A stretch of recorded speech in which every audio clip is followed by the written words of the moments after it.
Hello everyone, welcome to my latest tutorial video. I'm Edwin Braun, your host, and today I'll guide you through the process of creating stunning volumetric clouds directly within 3ds Max. This tutorial is a follow-up to the one where we already explored a cloud generator crafted entirely with thinkingParticles nodes. This scene was done by our beta tester Mark Oveen. I will show you in this video, however, a faster and 100% procedural approach to generating volumetric clouds using the latest thinkingParticles release. But that's not all. We'll also see how to export these clouds and render them in different applications, specifically Arnold render. All the tools showcased today are 3ds Max based and will use finalRender for rendering initially, with later export to Arnold. Introducing CloudGen, a new node that comes with our latest hotfix released just a few days ago. This exciting tool enables you to effortlessly create volumetric clouds and save them as high-resolution OpenVDB files. Enough talk, let's dive in and explore the incredible possibilities with CloudGen. Let's start with the tutorial now. This video is a video from scratch, so I will start with a fresh scene. As you can see here, 3D Studio Max, all fresh, nothing in there, no objects in the scene. Let me just bring up the object list. So everything is empty. Let's start right away. And what we are going to do is, I want to show you our latest addition we had in our hotfix 7.3 Service Pack 4 hotfix. And this new system is called CloudGen or Cloud Generator. So the first thing we are going to do, as always with thinkingParticles, is we'll create a thinkingParticles helper. We can click that, position that in any place we want in our 3D Studio Max environment. So now that I have done that, I'll just bring up the user interface by clicking the Properties button. And here we go. Here's the thinkingParticles user interface. The next thing I want to do is, usually I would create some particle groups, but our new system comes with automatic creation of particle groups, so I don't care about that right now because our system will automatically create whatever is needed. So let's just create our dynamic sets, and I usually create a dynamic set called Create. And in this dynamic set, I'll do all the setup things, bring in objects into thinkingParticles for visual effects and all this stuff.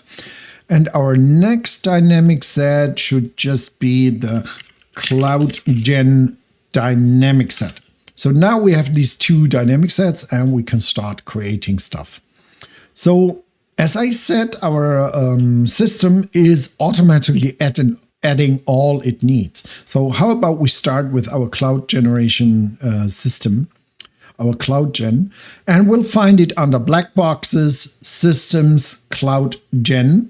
So I'll just click that here, and automatically it created all it needs for us. So let me just scale that a little bit and squeeze that together. So here we have our cloud generator system, and you saw it automatically created the clouds particle group, and it says make sure to supply a mesh via the clouds particle group. So similar to our explosion tool or explosion system, you just have one or two interfaces you need to supply to make these things work. So it's pretty easy, straightforward. So it's an off-the-shelf system. And in this system, we see our new node we have created for thinkingParticles, and that's the Cloud Generator node. That's version 1.0. And right now, everyone can grab this update. It's in our Service Pack 4 hotfix update. You get this new node. So what does Cloud Generator do? It creates clouds, volumetric clouds. So let's bring in, as it says, make sure to supply a mesh into the clouds particle group. So let me just move back to our Create dynamic set, and I'll just press the Tab key, and I'll use a layer to particle. So I'll just type in layer, and it will show me layer to particle. Press return, and we have our layer to particle. So what it does, it is able to grab whatever is on a layer and whatever name convention you choose, it will bring in this object as a particle. So that means we need to at least have a proper layer here. So let me just generate a new layer. Let me just get the plus, create a new layer. And we name this layer clouds, and we want all our clouds objects in there, not the thinking particle. So I'll move that in the default layer. So now we have our clouds layer. And whatever we do here, let me just choose the clouds group. So everything we grab will go into the clouds particle group. And I want to get all objects in my clouds. Did we name it clouds or clouds layer?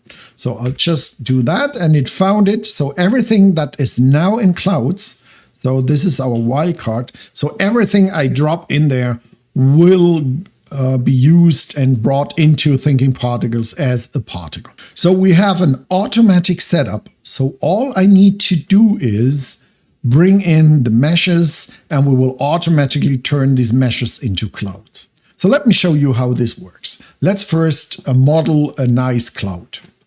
So for that, I'm just going to use some standard primitives. Let's say we want to have the spheres, and let me make sure we use the autogrid.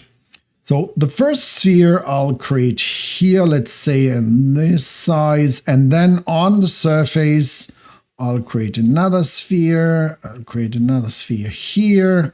We want another sphere here. Let me just zoom in a little bit more so that we can see how this grows and works. Let me just move one here, another one here maybe.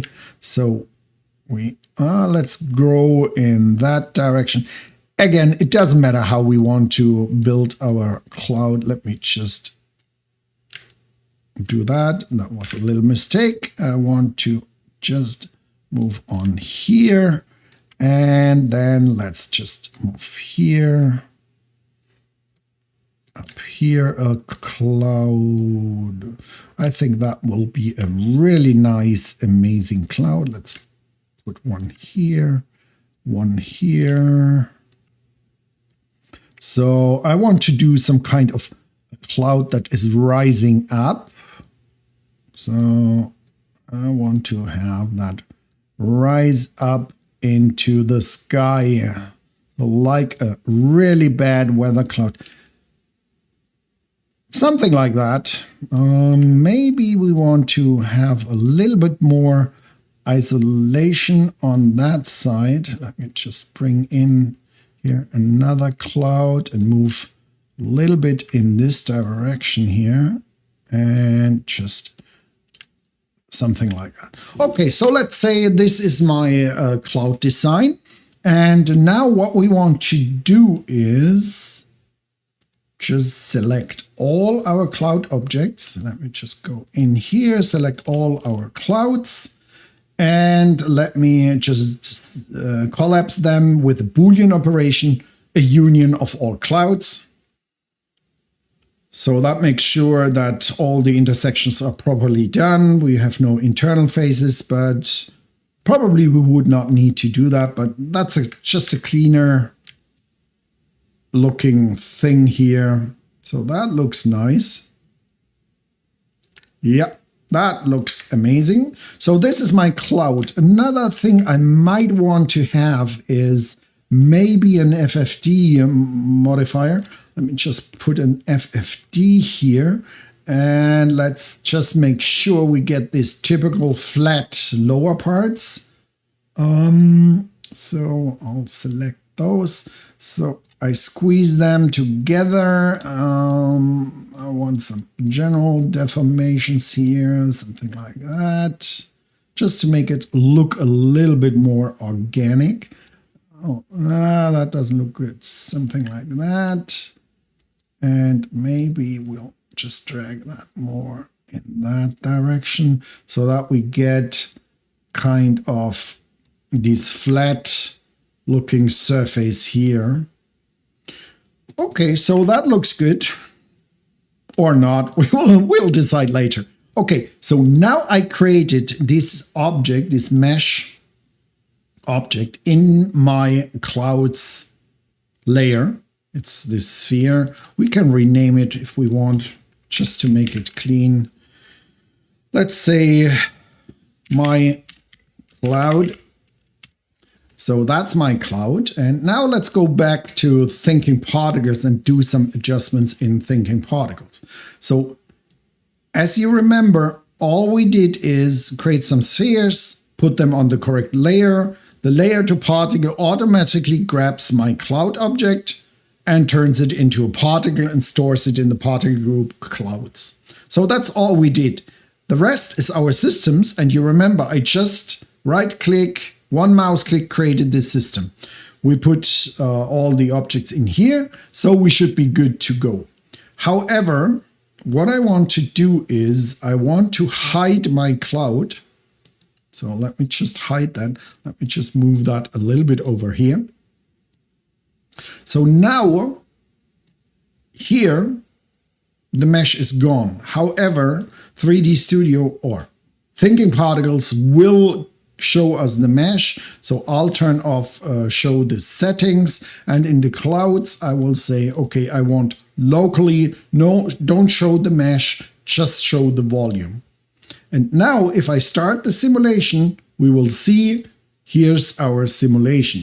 What we need to do now is in the show VDB, make sure that we can have in the volume display, and this is because we are not seeing right now the volume, because if you're using Max 2022 and 2021 or 2020, it won't show anything because the function is not there. Starting with 23, you can visualize your volume inside of 3D Studio Max. And let's just choose the volume. And there we go. We have our cloud. Let me just go to manual. And then we see how our cloud looks like in the viewport. So this is how our cloud looks like. So once again, all we did is we modeled our cloud, any mesh. We could use boxes, whatever you want. We could use the rabbit like in our previous tutorial video. You could use any mesh and turn it into a cloud. Now let's have a short look at the cloud generator. And the cloud generator has a lot of parameters and a lot of options to adjust the look of your cloud. If you want to know what are all these parameters and why would I use them, you just press the P key on your keyboard, and this will bring up automatically, when you have the CloudGen selected or the system selected, this will bring up automatically our online manual explaining all of the parameters of the cloud generator. So each and every parameter is explained what it does, and obviously you can play around and interactively adjust the settings. So once more, just as a reminder, you would just go in here, press the P button, and it will bring up the help file. Or if you wanted to know what does a get grid VDB do, I have no idea. You just press the P button. That is the help key, or however you want to set it. You can change that setting for the help button. At first, or all the time, it was F1 for help, but Autodesk decided no more F1, so now it's P. You just press the P key and you get your description of all the thinkingParticles nodes that are in here. Or if I wanted to know what does an OpenVDB node do, press the P button again. You get your online manual and explanation what it does and what options are there and how it's working. So this is a really fast and really great way to find out what options we have here. So now that we have our cloud, let's just play around a little bit with parameters because we can get all crazy with the parameters. So one important parameter I want to show here is our deformation. So we can deform the cloud structure. So we use the noise layers to deform our actual volume. So it's like a volume displacement. We can reduce the amount of displacement. So I'll just go here and start the simulation again. Now we reduce the displacement.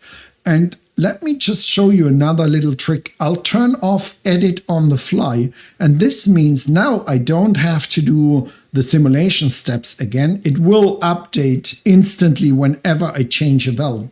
So if I change this now to a value of 2, or we go with a spinner, we can see that our displacement now grows our cloud in all directions.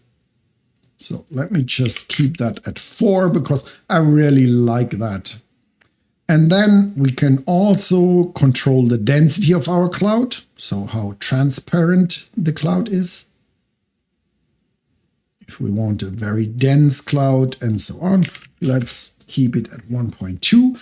And we can also control a fade from the edge, so from the outside of the volume to the inside. So we can control just how our edge looks like. Maybe I'll just keep a slight little bit of transparency from the edges. We can increase that size, let's say 2.2 in all axes. Now we have a much larger structure, or we can just go with fine detail, however you like your clouds. And we can shift the noise and control the cutoff value for the noise. And we can even animate the noise. So when we play back, we can see the noise is animated right now. And shifting here, let me just make sure that we are not using real time. So we'll turn off real time. And now we can see in the viewport, our cloud is moving in that direction here. And keep in mind, that's a true volumetric effect. So now that we have everything set up, we have our cloud. How about checking out how this cloud looks like in the sky? So for that, I'm going to just do a quick setup with finalRender. So the first thing I'll do is go into the finalRender lights, and I'll just use a finalRender sun. Let me just move the sun up here. Let me create a camera. So let's make sure the sun is kind of here from up above. And because we are talking clouds, we have to look up in the sky. That's it. Let's just try it out and see how this thing renders and works. So we have this cloud in 7 seconds, just a fast, quick setup. Nothing complicated, nothing special. We can work on it, but the tutorial is not about adjusting the rendering. So we have here our volumetric cloud setup. We checked it, so it looks really amazing and nice. So the next step we want to do is, what if you do not use finalRender? I have no idea why you would not use finalRender, because it's the only renderer right now in 3D Studio Max that can handle OpenVDB files in a direct rendering mode. So we can create the volume, we press the render button, and we get our result. finalRender right now is still the only renderer that does that. So how about if we are using Arnold? For that, we have to do something else. And let me just make sure I created the camera and all this stuff in the clouds layer. That makes no sense. Let me activate the default layer here. So we have our cloud there. What do we do now to get our data out of thinkingParticles and into Arnold? Okay, let's try and see how we can do that. For this, we are going to create another dynamic set that we call export. And we have a node that's called Save VDB. And for that, we just have to tell the node, hey, use the OpenVDB. And I just want to export the fog. And my volume data is in the clouds particle group. And the next thing is all is fine. All we need to do is select save. That's fine. And we'll export it. So now I have exported the OpenVDB file, and I'm going to a prepared scene with Arnold render. So that's my Arnold render scene, Arnold cloud scene. And all I need to do now here is picking up our new file, no animation, okay. And there we go. We have our volume here. Volume. Oh, yes, we can see it. We have a little bit of an issue here. Our object is way too small. Let me just go back. And there we go with the issue of Arnold not being able to render in 3D Studio Max as a standard 3D Studio Max render. If we want to change something, we have to go back and forth and export again, include particle transformation matrix. That means we have all the scale and positioning and rotation in there. I'll just export again. Now we need to go back to our Arnold scene. Here we go. I'll just load the file in again. And no, it's not an animation. We want our... And now we have the same size as we had it on the export or when we exported. So here we have our cloud. And now we can start rendering our cloud. Let me just bring up the renderer. It's Arnold render. Let's render in production mode. Let's have a look how the cloud looks like. And we can see that there's something really strange going on. And what we're seeing here right now is a bug, an error Arnold has. So that is not correct what Arnold is doing.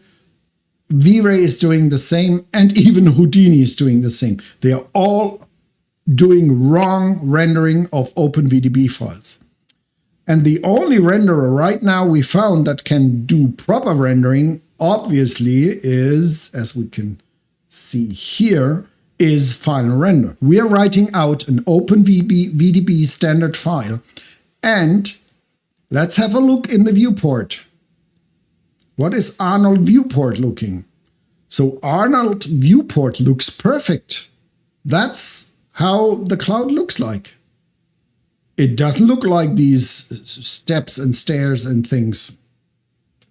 So how did that happen and why?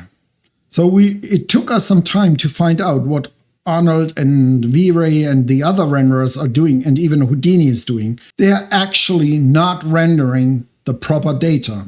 What they are doing is they render all voxels, if they're inactive or not. So why would any renderer on this planet render inactive voxels? It's your guess is as good as mine. It just doesn't make sense. Anyhow, we need to fix that. So how can we fix this mess of a renderer in 3D Studio Max? Or, as I mentioned, in Houdini it's the same, or VRAY also. So how can we fix that? Thank God, thinkingParticles is one of the most advanced OpenVDB tools you can get out there. So we have full access to the voxels, and we can do whatever we want with the voxel data.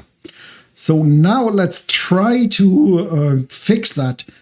And another thing that will help us enormously is, let me just move here, is our powerful, let me just go to the cloud generator, is our powerful MEL programming or scripting language. So this will give you all the things we need to fix that. So what I'm going to do now is I'm going to create a MEL expression node.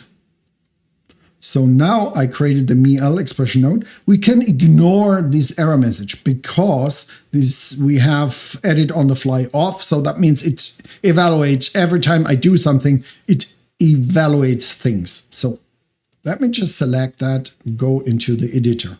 And now I know you are in pain right now. I promise we will fix our cloud generator and include the fix I'm showing you. However, I still want to show you how to fix that. Our cloud generator 1.1 or whatever release we do in a few days will have this fix. But let's fix it for now so that you can see we can manipulate volume data really fast, multiprocessing, and extremely well. So the first thing is when you start a new MEL, it suggests some calls and things that were the error messages we had here. So let's first create an input. So what I want to do is a fog field. So I want to input a fog field, that's fog VDB, and I want to have the VDB fog.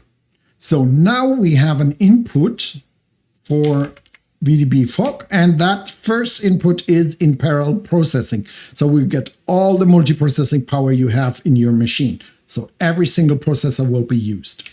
The next thing is we need an output, and the same deal, we want to output our new fog or manipulated fog data.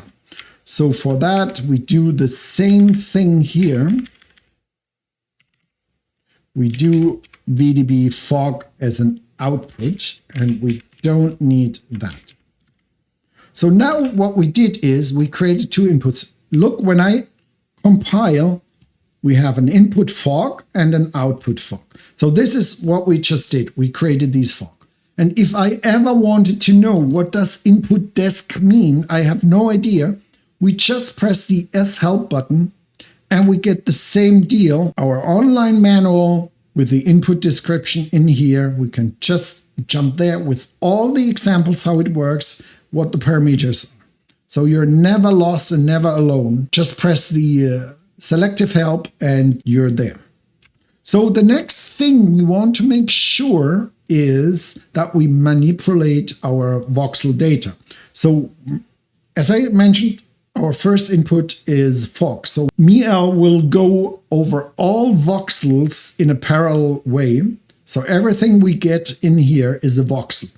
So when we get a voxel in here, I just say, okay, if we get a voxel, so that means if we get a fog, and let's see what functions we have. If we get fog out, where is it? Value state. Fog out value state. So when the state of our voxel is inactive, so that means value off. So when we get an inactive voxel, we need to do something special. There's no reason why we need to do that except when we use Arnold and all the other renderers that are not conform with OpenVDB data and don't know how to render VDB data. So this is why we are doing this extra work. But thank God we are able to do that in a really efficient and fast way. So for every inactive voxel, I want to have my fog out should equal 0. So what does this do?